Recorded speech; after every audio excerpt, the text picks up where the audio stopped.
One of the most beautiful things about life is that God keeps giving us fresh pages, not because we've earned them, not because we handled the last chapter perfectly, not because we finally figured everything out. He simply does.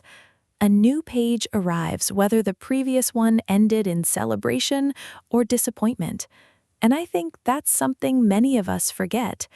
We treat unfinished goals like permanent verdicts. We look at a delayed answer and quietly decide the story is heading in the wrong direction. We measure our lives using timelines we created years ago, then wonder why we're discouraged when reality refuses to follow the schedule.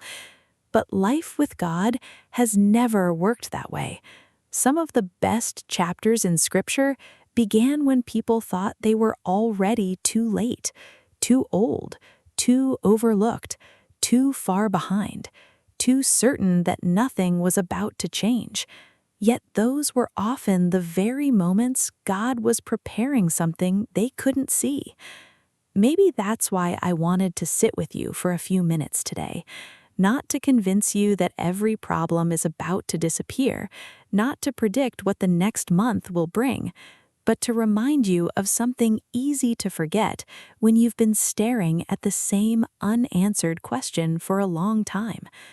God has never needed perfect circumstances to write a beautiful story. He never has, and He doesn't need them now. So if you've been looking ahead with more uncertainty than confidence, stay with me, because I want to share a message that feels less like a prediction and more like a letter from the heart of God to the woman stepping into a brand new page. There are things you've never said out loud because saying them would make them feel too real. The disappointment you brushed off with a smile, the prayer you stopped mentioning because too much time has passed, the dream you still carry, but more carefully now, not because you've stopped wanting it, because you've learned what it feels like to hope for something and watch another year go by.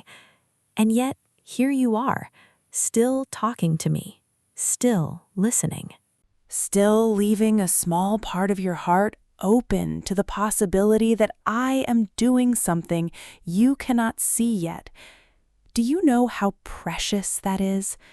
Not perfect faith, not fearless faith, faith that stayed, faith that remained after confusion, faith that kept a seat for me even when life stopped making sense. I don't look at your life and see someone falling behind. I don't look at your story and see wasted years. I don't look at your waiting and see failure. I see a woman carrying questions she was never meant to answer by herself. I see nights when you replayed conversations long after everyone else had forgotten them. I see the moments when you wondered whether you were asking for too much, whether you should expect less, whether you should prepare yourself for another disappointment. And I wish you could see yourself the way I do, because where you see uncertainty, I see courage. Where you see delay, I see endurance. Where you see an unfinished story, I see pages that are still being written. Nothing about your life has escaped my attention. Not the silent tears, not the private disappointments, not the hopes you've become afraid to talk about. You have never walked through a single day of this journey unnoticed, not once. Can I tell you something that may not be what you expected to hear? The next chapter of your life will not be meaningful because everything suddenly becomes easy. I know that's what many people hope for. A month where every prayer is answered, every door opens, every problem disappears. But that has never been the measure of a beautiful life. Some of the strongest women I have ever shaped were not standing on mountaintops when I was doing my deepest work in them. They were standing in uncertainty. making decisions without having every answer, learning to trust me in places where certainty was no longer available. And maybe that's where you are right now. You keep looking for a sign that guarantees everything will work out exactly the way you want. But relationships don't come with guarantees. Dreams don't come with guarantees. Faith was never built on guarantees. Faith is choosing to keep walking when certainty is no longer holding your hand. I know there are things you wish I would explain. Questions you wish I would answer. Timelines you wish I would reveal. But if I showed you every detail of the road ahead, you wouldn't need trust. You would only need information.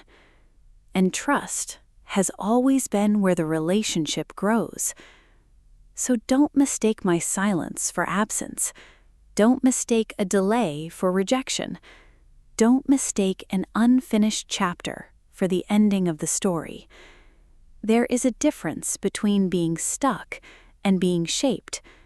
And sometimes, from where you're standing, they can look exactly the same. But they are not the same, not even close.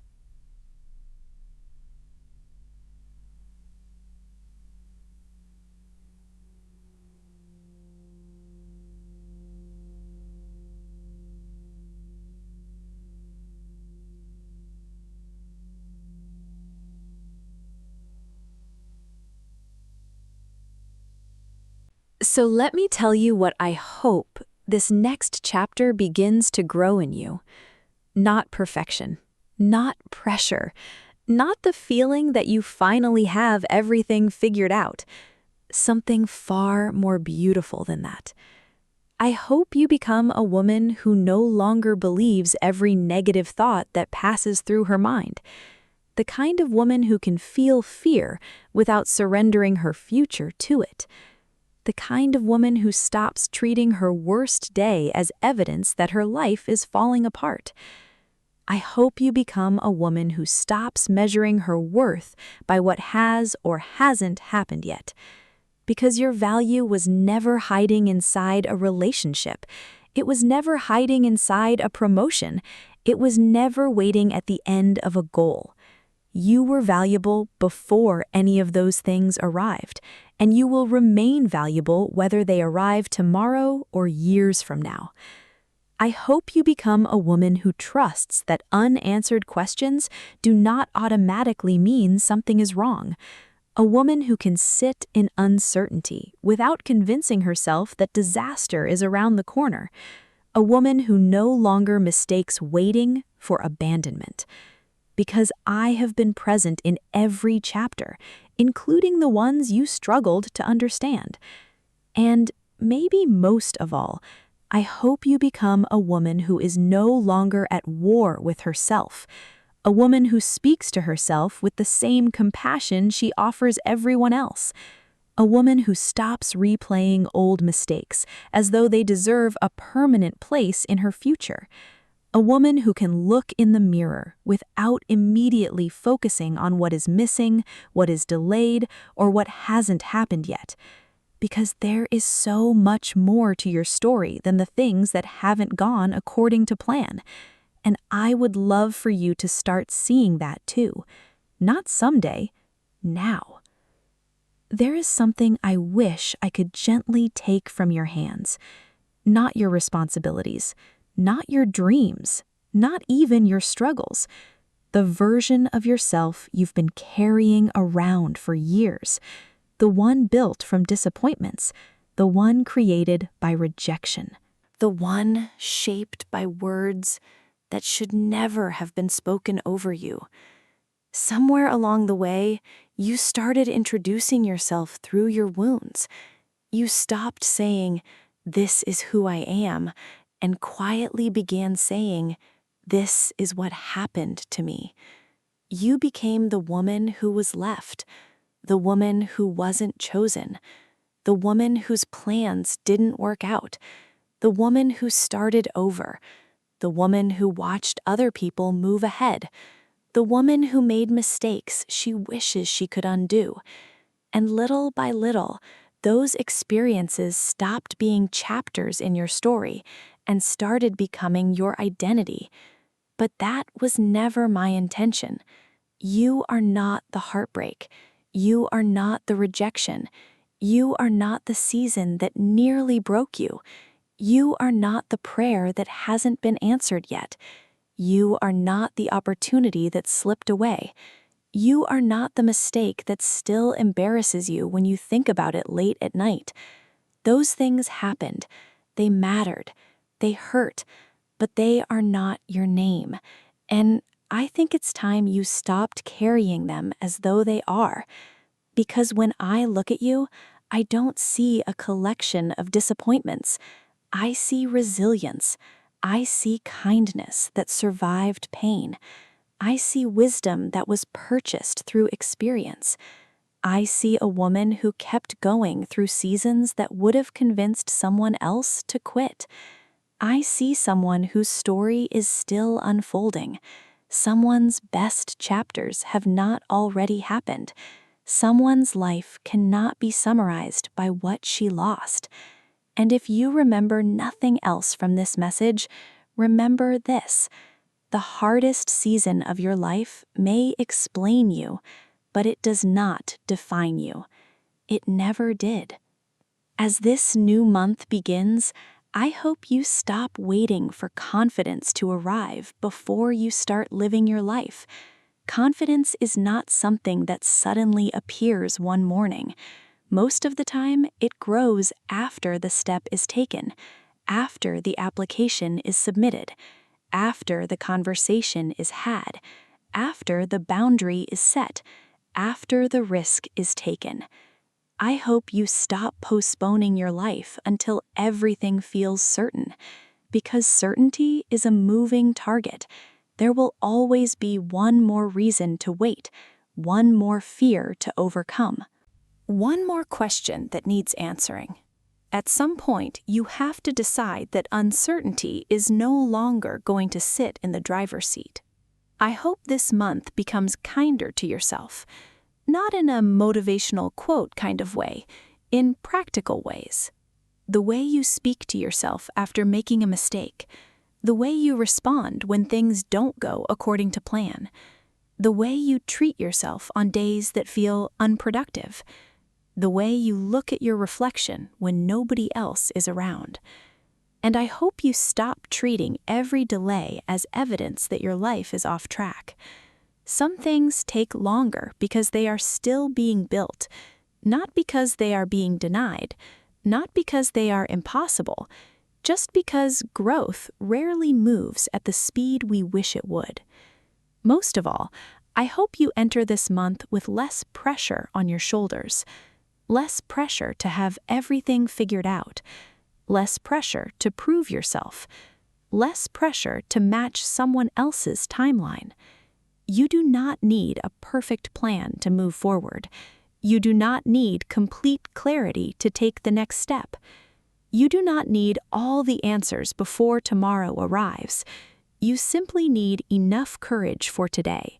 And for now, that is more than enough.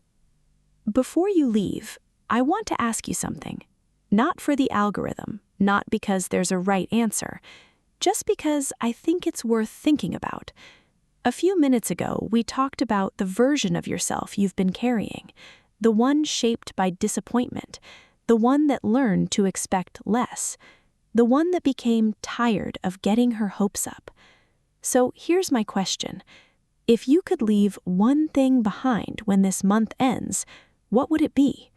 Not a person, not a situation, something inside you, a fear, a belief, a regret, a sentence you've been repeating to yourself for years. What is the one thing you are tired of carrying? I would genuinely love to read your answer, and if you're comfortable sharing it, tell us why. You never know who might be reading your words and realizing they're not alone. Because sometimes healing begins the moment we stop pretending we're the only person struggling with something. Thank you for spending these moments with me. take care of yourself, and remember this: your story is still being written. Don't judge the whole book by a chapter you're still living through.